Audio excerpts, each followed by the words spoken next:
Bismillahirrahmanirrahim. Assalamualaikum warahmatullahi wabarakatuh.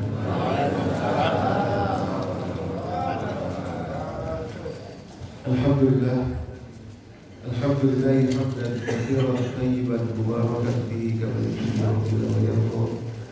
Asyhadu an la ilaha illallah wahdahu la syarika lah wa asyhadu anna Muhammadan abduhu wa rasuluhu la nabiyya ba'dahu.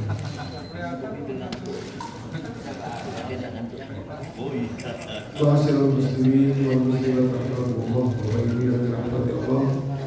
Jamaah salat subuh Masjid Al-Hidayah. Alhamdulillah, segala puji bagi Allah yang masih memberikan kepada kita waktu hidup sampai detik ini. Tentu kita harus bisa memanfaatkan waktu yang Allah beri itu sebaik-baik mungkin, karena waktu hidup yang Allah beri ini artinya adalah kesempatan bagi kita untuk memperbaiki kesalahan-kesalahan yang kita lakukan dan juga menambah kebaikan atau amal ibadah yang sudah baik, yang sudah benar, sehingga insya Allah menjadi bekal kita nanti untuk pulang ke kampung halaman kita yang sejati, yakni negeri akhirat. Salam dan salam bagi senantiasa kita sampaikan, curahkan kepada junjungan kita, qudwah hasanah kita, yakni Nabi kita Muhammad sallallahu alaihi wasallam. Demikian pula pada seluruh keluarga dan sahabat beliau. Semoga kita pun istiqomah dalam belajar, dalam mengamalkan dan mendakwahkan nilai-nilai yang beliau sallallahu alaihi wasallam telah ajarkan untuk hidup kita di atas dunia.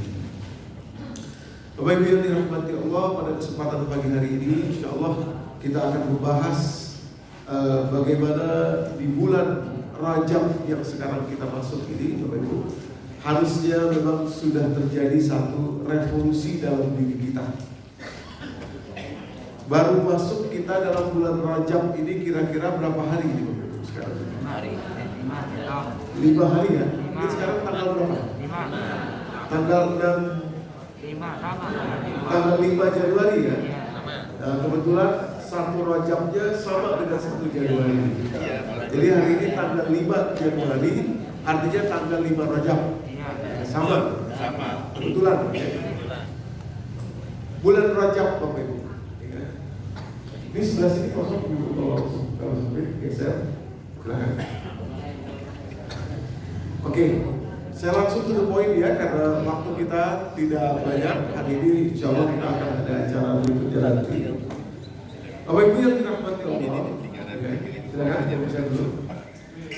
Bapak Ibu yang dirahmati Allah, saya tumbuh sebagai seorang anak yang mungkin sebagaimana juga Bapak Ibu ya, tapi saya dulu aja lah. Saya tumbuh sebagai seorang anak yang setiap tahun itu biasanya kalau bulan Rajab ya, bulan Rajab itu akan mendengarkan Isra Mi'raj. Dan bolak-balik ceritanya adalah yang diceritakan tentang bagaimana Nabi Muhammad SAW minta keringanan alias diskon kepada Allah tentang salat. Saya. Sekali lagi saya ulangi, saya tumbuh sebagai anak yang bolak-balik setiap tahun itu kalau bulan Rajab perayaan Isra Mi'raj, yang saya dengar adalah Nabi bolak-balik kepada Allah minta keringanan tentang sholat. Bapak Ibu yang dirahmati Allah, tanpa sadar, langsung saya to the point ya, tanpa sadar, yang tidak saya sadari sebagai anak kecil yang tumbuh adalah sesuatu yang dimintakan keringanan itu pertama biasanya adalah beban. Kalau enggak minta keringanan, kan begitu ya? Oke? Sesuatu yang harus kita minta keringanan terhadapnya itu adalah beban. Atau sesuatu yang kita minta kurang, harga misalkan, ibu itu ke pasar, jangan segitu harganya, segini aja. Ya, adalah sesuatu yang menurut kita harganya itu harusnya lebih sedikit daripada yang sedang ditawarkan. Oke. Bapak Ibu yang dirahmati Allah, ini penting sekali menurut saya. Makanya judulnya Revolusi Rajab. Ya. Harusnya sudah terjadi revolusi ini. Ya. Saya ulangi. Mudah-mudahan ini awalnya ini penting sekali ya. Saya ulangi. Saya tumbuh sebagai anak yang sering mendengar setiap kali bulan Rajab setiap tahun gitu. Bolak-balik adalah kisah tentang Nabi Muhammad yang minta kepada Allah ketika diwajibkan sholat, minta dikurangi jumlahnya sholat itu. Oke. Yang tidak saya sadari, saya tumbuh adalah satu, sesuatu yang diminta untuk dikurangi itu adalah sesuatu yang beban. Jangan segitu deh, berat, beban. Ya, satu. Yang kedua, yang tidak saya sadari akhirnya tumbuh adalah bahwa sesuatu yang diminta untuk dikurangi itu kalau dia harga, maka adalah sesuatu yang harganya tidak semestinya seperti itu. Akhirnya Bapak Ibu, ini saya cerita diri saya ya. Saya mau subjektif aja kepada diri saya. Kalau kebetulan sama, ya alhamdulillah. Atau kalau tidak, ya nggak apa-apa juga. Nah akhirnya saya tumbuh sebagai orang yang melihat sholat itu sebagai satu beban tanpa sadar. Tanpa sadar. Mana buktinya? Mana buktinya? Salah satu buktinya adalah ada di masa hidup saya sebelum sekarang ini, sebelum ada revolusi. Sholat nanti dulu deh. Padahal kalau makan, misalkan saya lagi jalan, lapar, cari makan, saya akan berhenti segera. Kenapa? Karena menurut saya makan adalah kebutuhan, sementara sholat itu adalah tuntutan, beban. Nanti dulu deh, kan bisa nanti. Tapi kalau makan enggak, makan lapar, berhenti cari yang dekat makan. Itu dulu ya. Oke. Nih, Masa kecil. sudah saatnya, pelan-pelan saya mau sampaikan, sudah saatnya anak-anak kita diberikan kabar yang sebenarnya tentang persoalan ini. Diberikan kabar yang sesungguhnya tentang persoalan ini. Oke, yang pertama sebelum pelan-pelan kita masuk, makanya saya sebut revolusi bulan Rajab. Sudah saatnya bulan Rajab itu, perayaan Isra Mi'raj itu harus dijelaskan. Hadisnya sahih tentang Nabi SAW itu diperintah sekian, terus ini ada hadisnya. Tapi dalam ilmu hadis ini yang tidak dijelaskan oleh orang-orang, oleh mungkin para penceramah di zaman saya kecil ya. Yang tidak dijelaskan adalah dalam ilmu hadis itu ada namanya mutola'ah hadis, mentelaah hadis. Boleh jadi hadis itu disampaikan bukan untuk menggarisbawahi perintah sholat itu bolak-balik diminta diskon, bukan itu maksudnya. Tapi boleh jadi dari ilmu mutola'ah hadis itu yang mau dikedepankan adalah betapa Nabi Musa sebagai seorang nabi di dalam Al-Quran juga disampaikan yang agak nyeleneh Nabi Musa. Kenapa? Karena beliau itu pernah minta kepada Allah untuk melihat Allah secara langsung. Nah dalam hadis itu Nabi Musa, jangan segitu, nanti umatmu gak kuat. Balik lagi. Jangan segitu. Boleh jadi maksud mutola'ah hadis itu adalah menceritakan tentang itu. Bukan menceritakan bahwa sholat itu beban, saking Nabi sayang sama umatnya biar jangan terbebani. Bolak-balik minta diskon, minta kurang. Betapa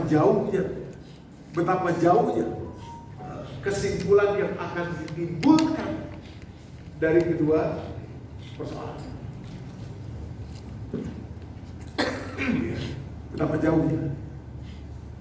Padahal sebetulnya sholat itu hadiah. Semakin banyak dilakukan, semakin bagus. Semakin lama dilakukan, semakin bagus.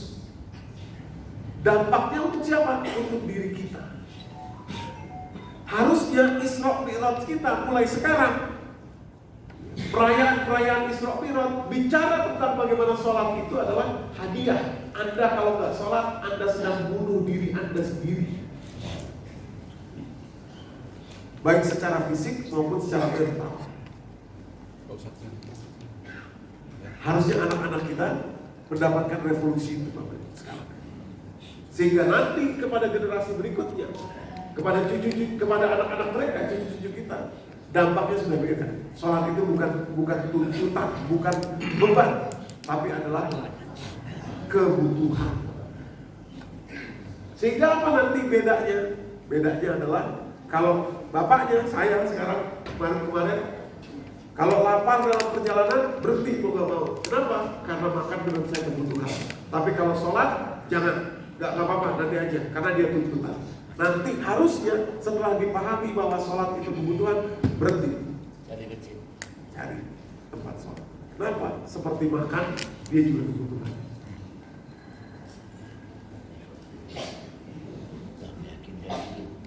Halo? Sampai sini bisa dimarahi? Nah, jadi pagi hari ini penting untuk kita bahas pelan-pelan supaya ibu-ibu, bapak-bapak bisa menyampaikan itu kepada anak-anak, ya, supaya Isra Mi'raj kita itu berubah. Oke? Saya langsung aja ke poin ya. Kok bisa jadi hadiah? Supaya waktu kita cepat ya. Saya lewati dulu, nanti kita sampai ke sini. Terus. Pertama kita lihat dari gerakannya aja dulu ya. Ini beberapa sudah pernah saya sampaikan sekilas, tapi pagi ini kita akan sampaikan dengan lebih menyeluruh. Pertama Bapak Ibu, ada satu gerakan dalam sholat. Dari semua gerakan kita bahas beberapa saja. Yang pertama sujud. Nanti kita akan buktikan bahwa semakin banyak sujud semakin bagus. Semakin lama sujud semakin bagus. Demikian pula semakin cepat kita sujud ketika waktunya semakin bagus. Untuk diri kita, kebutuhan kita. Sama Bapak Ibu kalau makan ditunda-tunda misalkan, aduh lapar makan nanti aja, bisa terjadi kendala dalam tubuh Bapak Ibu. Kalau kebutuhan, bukan tuntutan, apalagi beban, bukan. Ya. Satu, sujud dulu. Ya, nanti beberapa gerakan lagi, baru kemudian kembali ke waktunya. Pernah kita sampaikan juga, tapi secara singkat aja kita refresh sedikit. Gerakan sujud Bapak Ibu. Nah, ini juga salah satu bukti bahwa mungkin banyak anak-anak kita sekarang yang tidak diajarkan bahwa sholat itu kebutuhan, sehingga sujudnya itu seperti pencuri dalam sholat. Ada pencuri dalam sholat. Dan kata Nabi SAW, seburuk-buruknya, sejahat-jahatnya pencuri adalah pencuri dalam sholat. Para sahabat tanya, siapa pencuri dalam sholat? Orang-orang yang ruku dan sujudnya tidak tumaninah. Kenapa mereka tidak tumaninah? Kenapa? Karena mereka nggak tahu apa benefitnya. Yang penting baca udah selesai. Taktuk. Pencuri dalam sholat. Ya. Kenapa? Karena mereka tidak tahu benefitnya apa.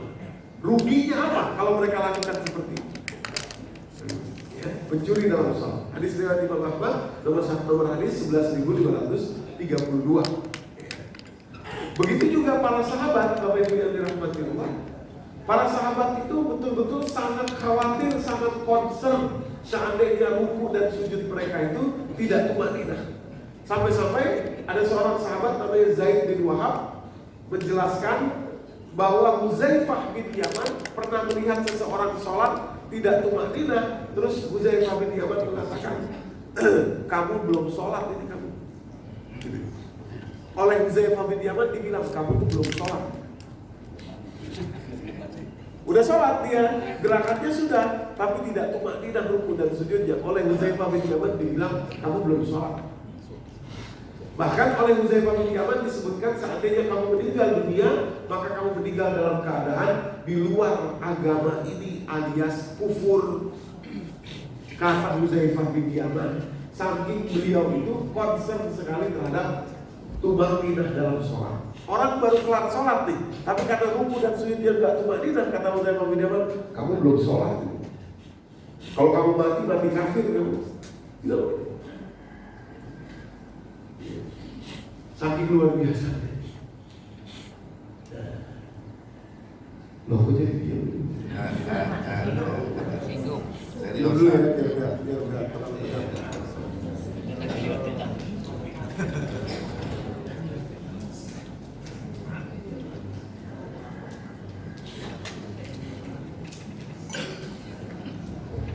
ya, jadi sudah saatnya kita revolusi ya, bulan Rajab ini revolusi terhadap bulan Rajab ya, terhadap paradigma kita tentang sholat. Baik, lanjut ya Bapak Ibu. Sujud yang tidak tumakninah ya. Ruku yang tidak tumakninah, yang tidak tumakninah ya. Tidak tumakninah itu diambil dari kata itma'anna yang artinya tenang. Tenang sujudnya dulu, baru gerakan berikutnya ya. Kenapa? Karena ternyata luar biasa Bapak Ibu. Pelan-pelan kita masuk ya. Jadi begini Bapak Ibu ya, saya berusaha, saya dari tadi malam mikirin gimana caranya bisa menjelaskan ini dengan mudah ya. Mudah-mudahan saya cukup mudah menjelaskannya ya sekarang. Jadi begini Bapak Ibu, di dalam tubuh kita, di dalam tubuh ini kenapa kita harus sujud yang tumakninah ya? Benefit dan lossnya itu untuk kita, ruginya itu untuk kita kalau kita nggak tumakninah ya. Dan kita butuh untuk sujud yang tumakninah gitu ya. Jadi gini, di dalam tubuh kita, Bapak Ibu, itu banyak sistem yang bekerja di dalam tubuh kita. Ada imun sistem, sistem kekebalan tubuh, ya. Ada sistem endokrin atau kelenjar, ada sistem syaraf di dalam tubuh kita, ada juga sistem muscle atau otot di dalam tubuh kita, ya. Oke. Semua sistem itu, Bapak Ibu yang dirahmati Allah, sistem yang bekerja di dalam tubuh kita itu, komandannya ada satu. Oke, saya ulangi ya. Di dalam tubuh kita banyak sistem yang bekerja. Sistem syaraf, ya, sistem endokrin atau kelenjar, ya, kelenjar hipotalamus, pituitari, pankreas itu kelenjar, menghasilkan hormon namanya insulin, kelenjar. Kalau dia nggak beres, rusak tubuh kita lewat kebanyakan glukosa alias diabetes. Ya, sistem kelenjar. Demikian pula otot itu juga sistem. Gitu ya. Ada sistem pencernaan juga. Nah, semua sistem yang bekerja itu Bapak Ibu, bosnya ada satu. Bosnya, ya. Saya berikan tanda di sini ya. Mungkin Bapak Ibu nggak kelihatan. Ini saya lingkarin. Bosnya itu namanya adalah suprachiasmatic nucleus namanya, ya. Suprachiasmatic nucleus ini disingkat menjadi SCN, ya. Jadi kenapa kita harus sujud yang tumakninah? Dan hebatnya hanya Islam yang punya begitu sujud, ya. SCN singkatan dari suprachiasmatic nucleus. Ya. Ini bukan bahasa Indonesia, tapi bahasa Latin, ya, suprachiasmatic nucleus. Ini bosnya seluruh sistem tubuh kita. Nah, saya ulangi lagi gambarnya. Ini semua sistem tubuh yang ada di dalam tubuh kita, ya, itu bosnya namanya suprachiasmatic nucleus. Bosnya yang menentukan kamu kerja, kamu diam, kamu begini, kamu begitu. Itu suprachiasmatic nucleus. Oke? Nah, suprachiasmatic nucleus itu Bapak Ibu, posisinya di setiap tubuh manusia, posisinya sama. Adanya di mana? di atas pelipis sedikit di sini, persis di tengah, di atas pelipis sedikit, ya. Suprachiasmatic nucleus, oke? Di bawah hipotalamus otak kita, dan itu artinya di atas pelipis sedikit, sedikit di atas pelipis. Nih gambarnya, videonya menunjukkan di mana posisinya suprachiasmatic nucleus kita, ya. Lihat, ini posisinya. Itu, ini mata kita, di atas mata kita ada alis. Nah, di atas alis sedikit itu suprachiasmatic nucleus yang menjadi bos bagi seluruh sistem yang ada di dalam tubuh kita. Itu Bapak Ibu. Nah, di atas pelipis. Nah, itu dia. Ya. Suprachiasmatic nucleus adanya di atas pelipis kita. Oke? Suprachiasmatic nucleus. Jadi dia yang mengendalikan semua sistem tubuh kita. Dia yang mengendalikan semua sistem tubuh kita. Oke? Pelan-pelan ya. Nah, Bapak Ibu yang dirahmati Allah, karena posisinya ada di situ, Bapak Ibu, satu-satunya cara supaya dia teraliri darah adalah dengan cara bersujud. Bahkan sujudnya bukan sembarang sujud, tapi sujud yang sesuai dengan sunnah yang disampaikan Rasulullah SAW, yakni mensujudkan hidup kita juga. Kalau sujudnya tungging begini Bapak Ibu, kepala yang ini nih, kepala yang jidat, maaf ya saya buka ya. Misalkan kita sujudnya begini, itu nggak sampai ke suprachiasmatic nucleus kita. Kalau sujudnya ke sini, nggak nyampe. Supaya nyampe, hidup yang kita sujudkan juga di tanah. Dengan begitu maka darahnya tadi kepada suprachiasmatic nucleus, mengalir kepada suprachiasmatic nucleus. Nah, kalau orang nggak tahu dan menganggap sholat itu sebagai beban, misalkan anak-anak kita atau anak-anak muda kita nggak dijelaskan. Saya dulu waktu muda begitu, tahunya sholat itu beban, makanya diminta diskon, ya gitu kan, oleh Nabi SAW gitu, sholat itu beban. Kalau nggak tahu, nggak paham, ngapain sujud lama-lama, ngapain sujud mengikuti sunnah Nabi SAW. Padahal dampaknya kita butuhkan amat luar biasa. Posisinya nggak ada lagi tuh yang lain posisinya, kecuali sujud yang sesuai. Bukan cuma sujud ya, sujud yang sesuai. Kalau terlalu cepat, misalkan kita sujud nih, cuma beberapa detik saja, langsung naik lagi, nggak sempat teraliri darah ke dalam suprachiasmatic nucleus kita.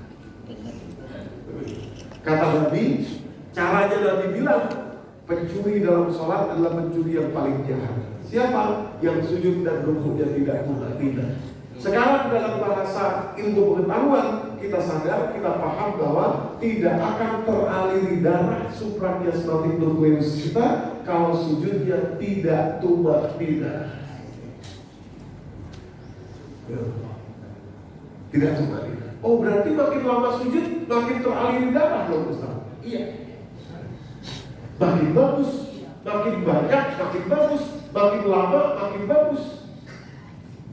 Tapi tentu dalam sholat-sholat fardu yang dipimpin, yang kita misalkan menjadi imam, ada makmum di belakang kita, kita tidak boleh juga mengentingkan diri kita sendiri, sujud jauh nggak boleh. Tapi kalau sholat sendiri, silahkan, monggo, selama yang dimaui silahkan.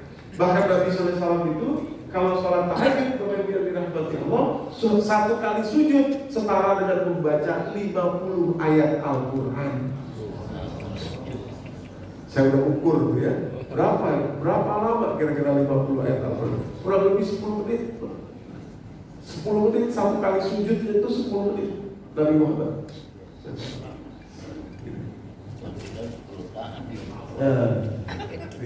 Kalau kita 10 menit sudah 10 rakaat kata biasa. Gitu. Makanya saya kalau ditanya begini, kalau ada orang tanya ke saya, sebaiknya sholat tahajud saya lebih banyak rakaatnya apa sedikit rakaat tapi lama Ustaz?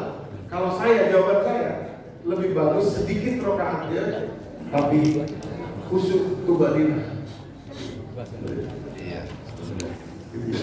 Oke ya, lanjut. Suprachiasmatic nucleus ya. Jadi posisinya Bapak Ibu ya.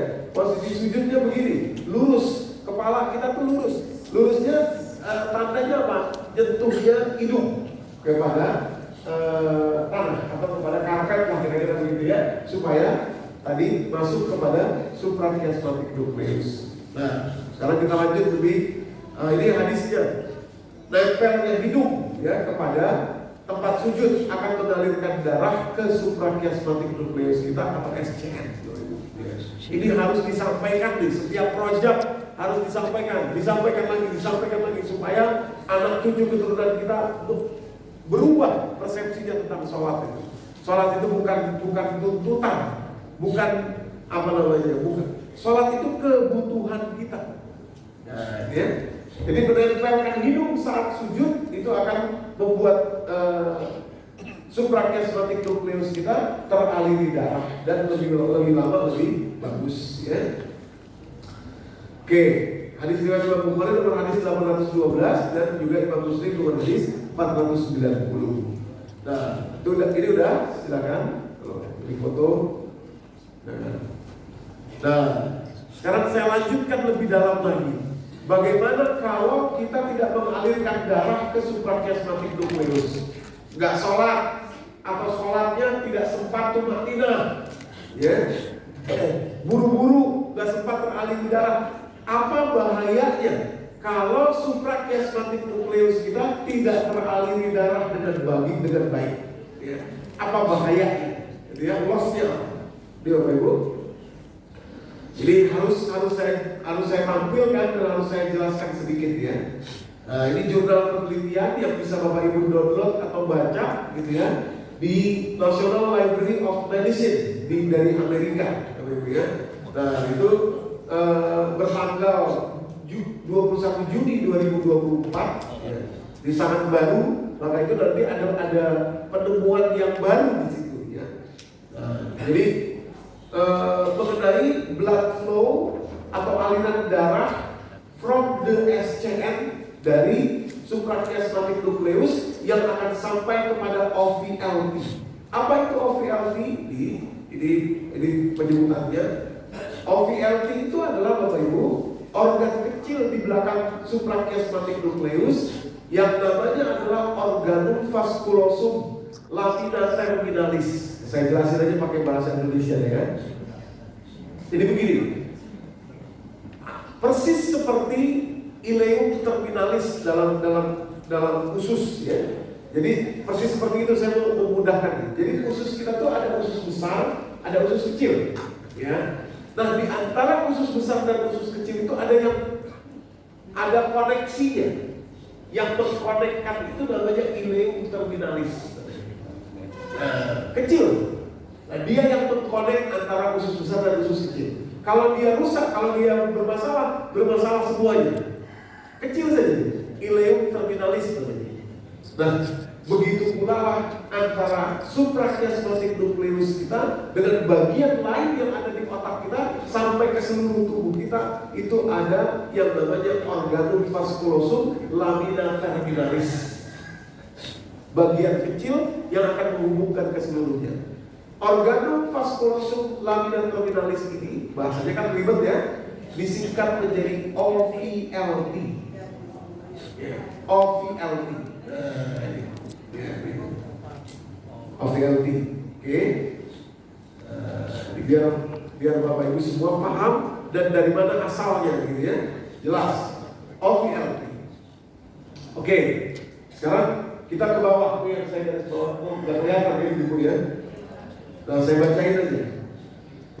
Jadi Bapak Ibu yang dirahmati Allah, singkatnya, kalau tidak ada aliran darah dari suprachiasmatic nucleus ke OVLT, makanya butuh lama kita sujud itu tumadinah. Kalau tidak ada aliran darah dari suprachiasmatic nucleus ke OVLT, maka ada bahaya yang namanya, sebutan namanya dalam dunia kedokteran ya, dilution, systemic blood dilution.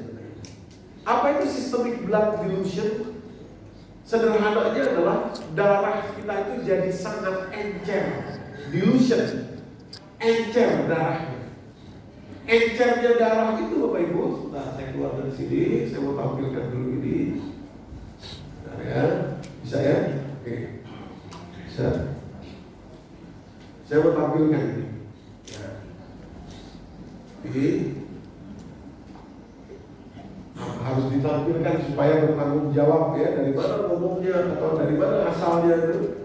Nah, kita belajar untuk betul-betul seperti Al-Quran. Al-Quran itu mengajarkan sesuatu yang detail, rinci dan ada dasarnya. Nah, seperti itulah harusnya kita. Nah, ini juga jurnal penelitian yang disampaikan di website yang sama, National Library of Medicine di Amerika. Nah, ini dilution, ini saya garis bawah, saya lingkari ya, dilution. Dilution itu artinya adalah kekentalan dan keenceran darah itu tidak lagi stabil. Jadi darahnya terlalu encer kalau tidak sampai ke OVLT. Akibatnya, ya Bapak Ibu, akibatnya sesuatu yang dikenal dalam dunia kedokteran dengan nama dalam bahasa Indonesia ya, koagulopati namanya. Koagulopati. Apa koagulopati itu? Darah tidak. Jadi gini, darah itu punya otomatisasi. Dia tahu kapan harus encer, kapan harus jadi lebih kental. Dia tahu itu. Nah, kalau kehilangan otomatisasinya tadi itu, ya, darah terlalu encer, akhirnya darah terlalu kental. Viskusitasnya tidak bisa dijaga, dilusinya tidak bisa dijaga.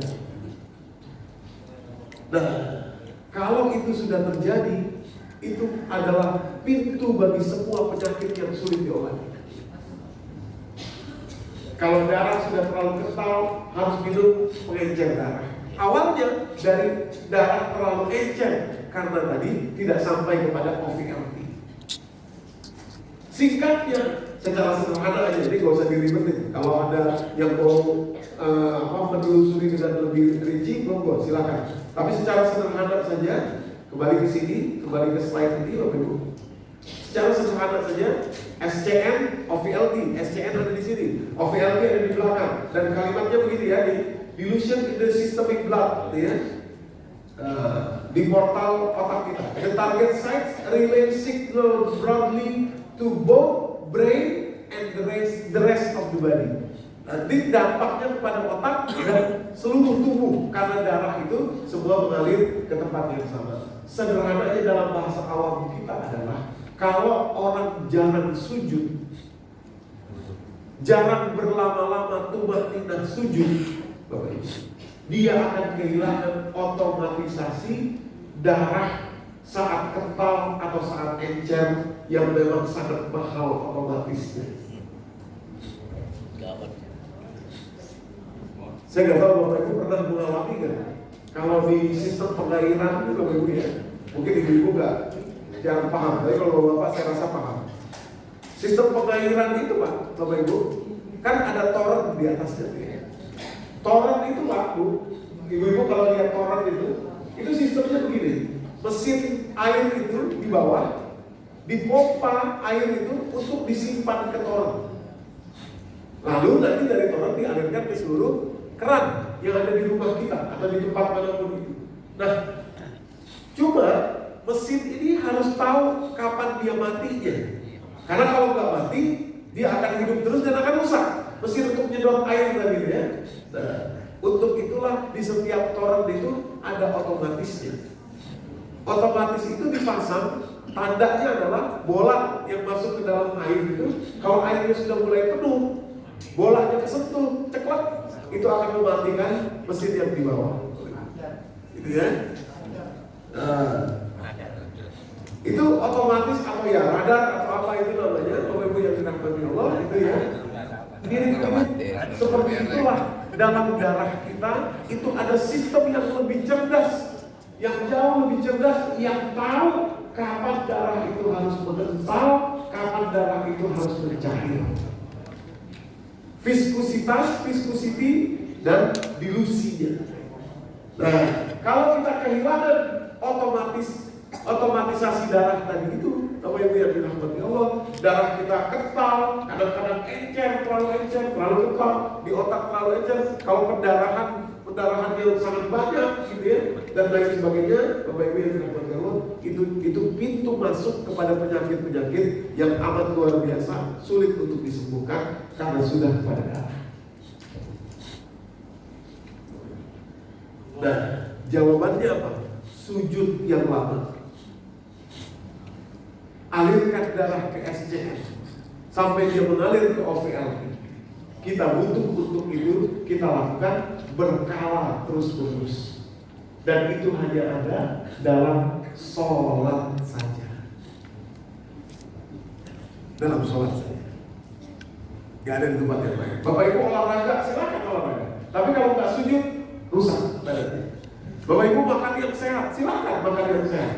Ya, jaga kebugarannya ini itu. Tapi kalau tidak sujud yang lama, tidak tumak-ninah, rusak badannya. Kenapa? Karena kaitannya dengan darah.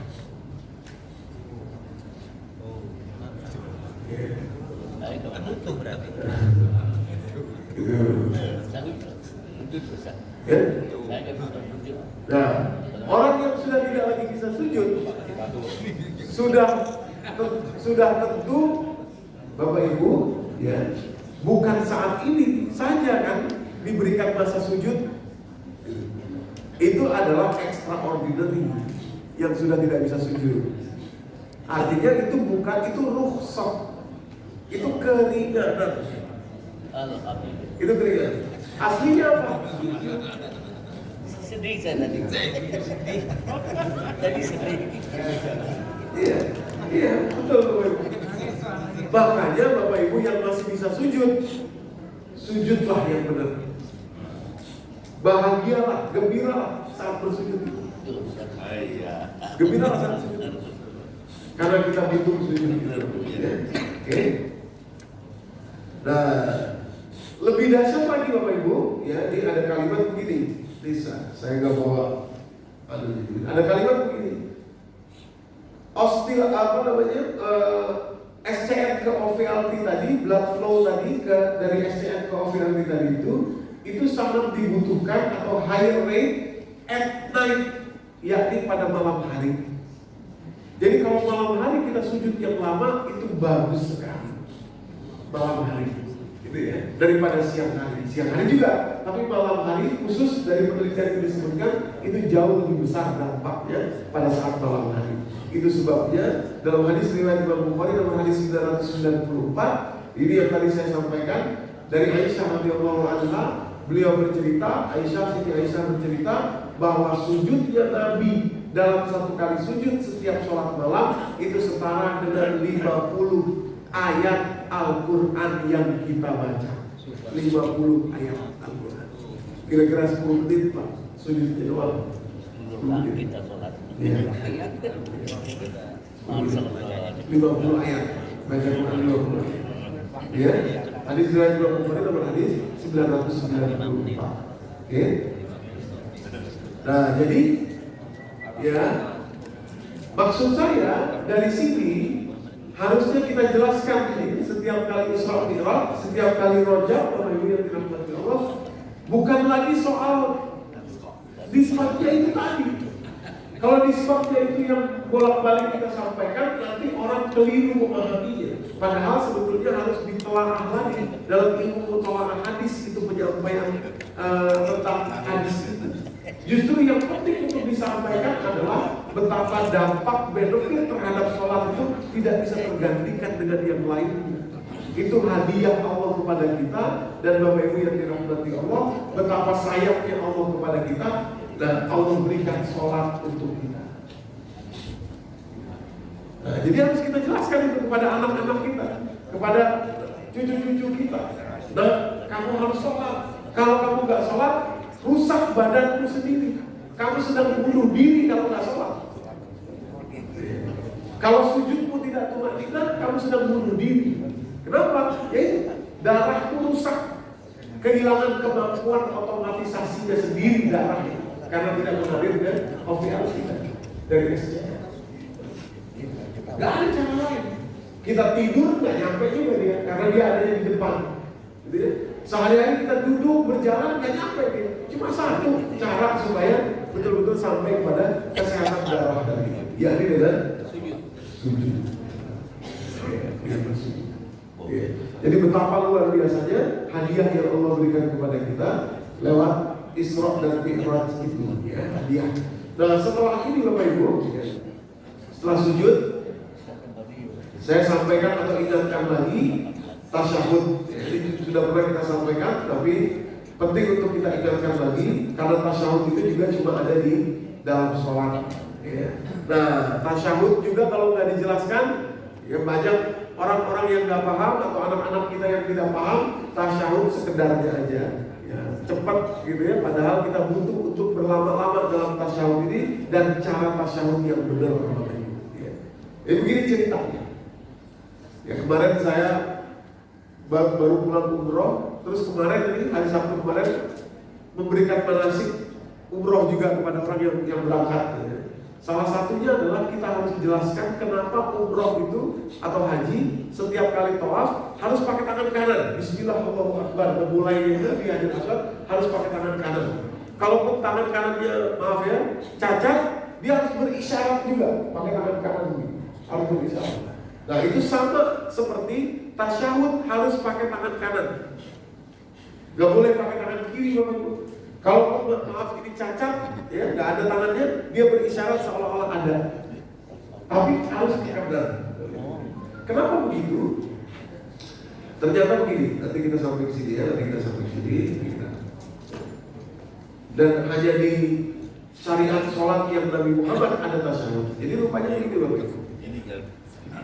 Ketika seseorang merasakan stres, ya, stressful event, jadi penelitian yang disampaikan di Journal of American Medical Association nomor 290 volume 290 nomor 18 bulan November tanggal 12 tahun 2003. Ya. Penelitian yang dilakukan meneliti orang-orang Bapak Ibu yang dirahmati Allah, ketika dia stres, ketika seseorang stres, bagian otak yang teraktivasi adalah bagian otak yang namanya dorsal anterior cingulate cortex. Jadi saya seperti aja ya. Anterior cingulate cortex ini. Jadi ketika orang stres, ya, sakit hati, marah dan lain sebagainya, dendam atau apa, bagian otak yang aktif itu adalah dorsal anterior cingulate cortex. Nah, ini cara meredakannya susah. Kalau sudah dia aktif itu susah, meredakannya itu susah. Nah, ada satu cara cepat untuk bisa langsung meredakan dorsal anterior cingulate cortex ini. Ada satu cara, yakni apa? Mengaktifkan right ventral prefrontal cortex, mengaktifkan otak bagian kanan depan. Jadi otak bagian kanan depan ini Bapak Ibu, ini kalimatnya ya, jadi garis bawahi di sini. Ya. Activation of the right ventral prefrontal cortex, aktivasi bagian otak kanan, Bapak Ibu, appears to help dampen the distress. Itu ternyata bisa mengurangi stres yang terjadi kepada otak of both physical pain and social exclusion. Baik rasa sakit yang dihasilkan dari trauma fisik maupun rasa sakit yang dihasilkan dari trauma non fisik atau trauma mental atau kejiwaan. Itu bisa dikurangi oleh atau bisa diredam oleh aktivasi otak sebelah kanan, right ventral, dan hanya sebelah kanan. Nah, untuk itulah Bapak Ibu yang dirahmati Allah, ketika kita tasyahud, ya, tangan kanan kita, mata kanan kita mengarah ke tangan kanan, Bapak Ibu yang dirahmati Allah, itu yang teraktivasi hanya bagian kanan saja, right ventral prefrontal cortex. Tujuannya adalah bisa mengurangi stres atau memori yang berkaitan dengan trauma. Kanan, khusus kanan saja, RVPFC atau right ventral prefrontal cortex. Begitu juga ketika kita umroh, ketika kita tawaf atau umroh atau haji, ketika kita tawaf, bagian kanan tubuh kita Bismillahirrahmanirrahim. Ini lebih teraktivasi lagi karena posisinya ada di sebelah kiri Hajar Aswadnya, lalu kita Bismillahirrahmanirrahim. Jadi yang aktif banget itu adalah bagian kanan. Itu bukan sembarangan. Itu bukan sembarangan. Tapi dampaknya kepada kita membuat mental kita jadi lebih sehat. Trauma-trauma masa kecil, trauma-trauma masa lalu itu kalau tidak dibersihkan Bapak Ibu, dampaknya luar biasa ya. Ini penelitiannya. Jadi trauma itu tersimpan di dalam DNA kita. Bahkan bukan cuma trauma yang kita alami, tapi trauma yang dialami oleh orang tua kita itu tersimpan juga di sel-sel tubuh kita atau DNA kita, deoksiribonukleatik acid kita, DNA tersimpan. Ini tikus, tikus itu paling mirip dengan manusia. Ketika dia diberikan shock terapi, di stroke gitu, rupanya sel-sel di dalam tubuhnya jadi berubah. Dan itu tersimpan dalam sel spermatozoa. Demikian juga perempuan dalam sel indung telur. Begitu dia dinikahkan, dikawinkan, bukan dinikahkan, maaf, dikawinkan. Kalau ini tikus ya, dikawinkan. Begitu dia punya anak nih Pak, Bapak Ibu, dia punya anak. Anaknya akan memiliki trauma yang sama juga. Padahal anaknya tadi tidak pernah mengalami apa yang dialami oleh bapak. Dalam hal ini diberikan bau atau diberikan aroma tertentu yang dibuat oleh para peneliti secara spesifik. Begitu diberikan aroma itu disetrum, diberikan aroma itu disetrum. Ya, dia ada di lab, jadi tidak mudah aroma itu dia dapatkan. Nah, rupanya itu membuat stres dan tersimpan dalam sel spermatozoanya dan juga sel indung telurnya. Begitu dia kawin, anaknya tidak pernah anaknya itu membaui bau yang sama seperti orang tuanya, tidak pernah. Tapi begitu anaknya diberi bau yang sama, dia struggling atau dia gemetar, anaknya gemetar. Padahal sebelumnya anaknya tidak tahu ada bau itu karena bau itu betul-betul dikreasikan hanya untuk eksperimen itu saja. Jadi dia gemetar. Tidak hanya sampai anaknya, sampai cucunya juga begitu. Jadi anak ini dikawinkan lagi, lalu punya cucu, ya, cucunya diberikan aroma yang sama, gemetaran juga. Terjadi juga simptoms atau gejala terjadinya traumatic event kepada si cucunya itu. Padahal itu kakeknya tadi yang diberikan trauma seperti itu. Jadi trauma itu menurun dalam DNA, dalam sel-sel tubuh kita. Nah, kita kan nggak pernah minta trauma dari orang tua kita, dari kakek kita, dari nenek kita, dari buyut kita, kita nggak pernah minta trauma itu. Nah, lalu bagaimana caranya supaya membersihkan trauma-trauma yang terjadi dalam diri kita itu? Caranya adalah banyak-banyak mengaktifasi bagian otak sebelah kanan atau right ventral prefrontal cortex. Nah, itu lewat gerakan tasyahud. Jadi kalau tasyahudnya lama, Bapak Ibu yang dirahmati Allah, dan matanya ke arah kanan, nah itu aktif bagian otak kanan. Nah itu membersihkan traumatic event yang tersimpan di dorsal anterior cingulate cortex. Maksud saya ingin mengatakan sederhananya, segitu sayangnya Allah kepada kita. Allah berikan hadiah berupa sholat untuk kita. 5 kali dalam satu hari kita lakukan, Bapak Ibu yang dirahmati Allah, sama sekali itu bukan beban. Jadi kalau Isra Mi'raj itu yang diceritakan adalah usaha Nabi untuk minta diskon dari jumlah rakaat sholat, Bapak Ibu, padahal mungkin maksudnya bukan ke arah situ, ya mutolaah hadisnya, maka yang muncul di benak kita atau di benak anak-anak kita, sholat itu berat atau beban. Padahal sholat itu kebutuhan kita. Setidak-tidaknya ini kita belum bicara khusyuknya nih, kita baru bicara gerakannya saja. Gerakannya saja sudah memberikan dampak yang luar biasa kepada kita. Itu sholat. Itulah yang harus kita lakukan di Rajab ini. Revolusi, jelasin kepada semua orang, jelasin ke anak-anak kita. Saya udah berdiam selama bulan Rajab ini, di mana saya ceramah, saya mau menyampaikan itu. Ya, supaya kita nggak dengar lagi setiap kali Rajab itu adalah soal diskon. Itu dalam alam bawah sadar kita tanpa terasa beban.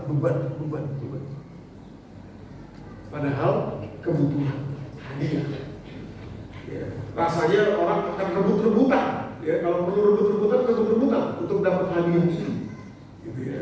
Rasanya begitu ya. Karena apa? Karena memang disitulah kebutuhan fisik kita, Bapak Ibu ya. Oke. Baik, sedikit lagi. Nah, ini banyak kasus yang terjadi sekarang, Bapak Ibu yang dirahmati Allah, karena trauma yang tersimpan di dalam diri seseorang tidak selesai. Banyak persoalan hidup ini di dalam otak kita, dalam pikiran kita, halusinasi. Ya. Itu bisa disembuhkan, bisa diperbaiki. Salah satunya adalah dengan sholat yang benar. Tumakninah, rukuknya, sujudnya tumakninah, tasyahudnya tumakninah. Apalagi kalau kita baca dengan mengerti apa yang kita baca dalam tasyahud itu, wah luar biasa dampak. Nah, ini seorang ibu yang skizofrenia mendengar sesuatu bisikan yang terjadi di Bekasi 2023 yang baru lalu, Bapak Ibu. Ya, dan ini yang di Ciamis gitu ya, juga begitu, skizofrenia. Kenapa? Karena satu beban persoalan yang sangat berat yang tidak bisa dia tanggulangi, Bapak Ibu. Akhirnya lahirlah skizofrenia. Ya, dari beban yang sangat berat, tidak terima terhadap sesuatu hal yang sangat berat, akhirnya muncul halusinasi. Padahal kita punya solusinya yakni sholat. Jadi harusnya sekali lagi perayaan Isra Mi'raj itu adalah perayaan hadiah sholat yang luar biasa ini dijelaskan kepada umat betapa dia adalah suatu anugerah yang besar yang Allah Subhanahu wa taala berikan kepada kita. Baik, saya pikir mungkin ini saja ya dari sedikit saja. Yang lain sebetulnya banyak, Bapak Ibu ya. Tapi setidaknya atau saya tambah sedikit ya, 2-3 menit lagi, sedikit aja. Karena kita sudah bicara soal gerakan sholat, sedikit saja saya tambahkan. Satu lagi dari sujud tadi, setelah suprakias batik nukleus, Bapak Ibu. Satu lagi saya tambahkan mengenai sujud, jadi saya lompati aja. Nah, ini penting sekali, ini saya cepetin aja. Begini Bapak Ibu, sujud juga adalah satu-satunya posisi yang dibutuhkan oleh paru-paru kita. Sujud. Kalau orang nggak sujud, ya, maka sulit untuk dia bisa mengeluarkan beberapa kotoran yang tersimpan di dalam paru-paru kita. Apalagi di tempat kita sekarang polusi luar biasa dan itu terhirup oleh diri kita tanpa sadar, gitu ya. Nah, jadi ceritanya begini Bapak Ibu, ya. Nah, posisinya sujud. Nah, ini ya, posisi sujud ini membuat paru-paru kita yang bentuknya seperti mangkok terbalik, gitu ya. Satu-satunya posisi supaya dia terbuka adalah dengan posisi sujud. Nggak ada posisi yang lain. Ya, selama kalau kita jalan, kalau kita duduk, kalau kita tidur, posisinya selalu tertutup begini. Satu-satunya posisi ketika dia terbuka adalah ketika dia ke bawah sujud, terbuka, mekar seperti itu Bapak Ibu. Ya, terbuka.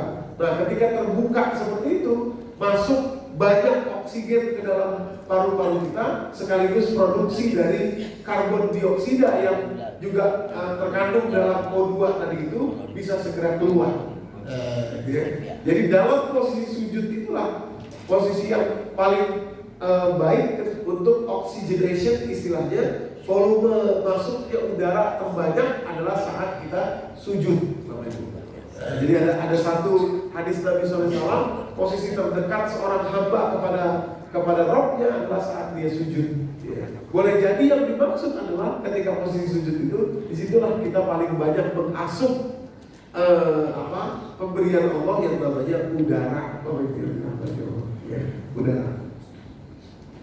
Terus dalam posisi sujud itu tadi paru-paru kita terbuka, Bapak Ibu yang dirahmati Allah, karena dia seperti mangkok terbalik sehingga memungkinkan gumpalan-gumpalan yang ada di paru-paru kita itu turun atau keluar. Makanya salah satu terapi untuk orang-orang yang sakit asma adalah sujud yang lama, Bapak Ibu yang dirahmati Allah. Dulu waktu kita COVID-19 dulu, salah satu cara ya terapi terhadap COVID itu adalah sujud atau prone position. Ya, prone position. Sebetulnya sujud, gitu ya. Prone itu sujud. Ya, dan dalam posisi sujud itu juga lah kita mencapai kemaksimalan dalam istilahnya respiratory gas exchange tadi ya. Masuknya oksigen dan keluarnya karbon dioksida. Masuknya oksigen, keluar karbon dioksida. Sekarang kita bernafas ini, karbon dioksida masuk juga, tapi keluarnya karbon dioksida itu tidak semaksimal ketika kita sujud. Nah, jadi sujud itu sangat maksimal, Bapak Ibu, ketika masuknya oksigen dan keluarnya karbon dioksida. Dan itu kita butuh banget masuknya oksigen murni ke dalam tubuh kita. Jadi semakin lama kita sujud, semakin banyak oksigen murni yang masuk ke dalam tubuh kita karena karbon dioksidanya langsung keluar. Gak ada posisi lain yang bisa menggantikan itu. Nanti respiratory gas exchange itu masuknya oksigen dan keluarnya karbon dioksida itu akan menurunkan istilahnya pulmonary hypertension, atau secara sederhana adalah darah tinggi. Siapa yang tekanan darahnya tinggi, Bapak Ibu yang dirahmati Allah, terapinya sebetulnya sederhana. Sujud yang lama malam hari terutama. Sujud yang lama malam hari, sholat sujud yang lama malam hari, tetapi menurunkan pulmonary hypertension, ya, tekanan darah tinggi. Sujud yang lama. Lewat apa? Lewat tadi respiratory gas exchange. Respiratory gas exchange. Wah, jadi dampaknya itu kemana-mana. Kemana-mana. Sujud itu. Jadi kita baru bicara satu ya, baru bicara sujud aja gitu. Belum bicara ruku, ya, dan juga tadi tasyahud. Ya. Jadi sujud itu membantu ya pasien-pasien ya, hipoksia, kekurangan oksigen dalam sel darah merah, ya. Membantu juga akut respiratory disorder syndrome, termasuk asma tadi, juga menurunkan hipertensi, darah tinggi tadi ya, banyak sujud. Dan tentu saja yang lalu kita sudah membuktikan COVID-19 juga bisa keluar dengan sujud, posisi sujud.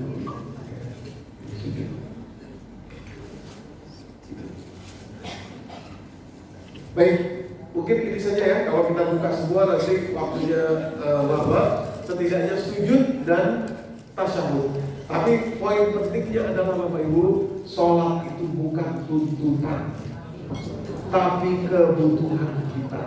Sebagaimana makan, minum, ya. Kalau kita lapar kan kita bela-belain makan, gitu ya. Harusnya kita bela-belain juga sholat, Bapak Ibu. Karena itulah kebutuhan kita. Semakin banyak semakin bagus, semakin lama semakin bagus, terutama dalam posisi sujud dan tasyahud tadi, Bapak Ibu. Ya mudah-mudahan bisa memberikan gambaran kepada kita.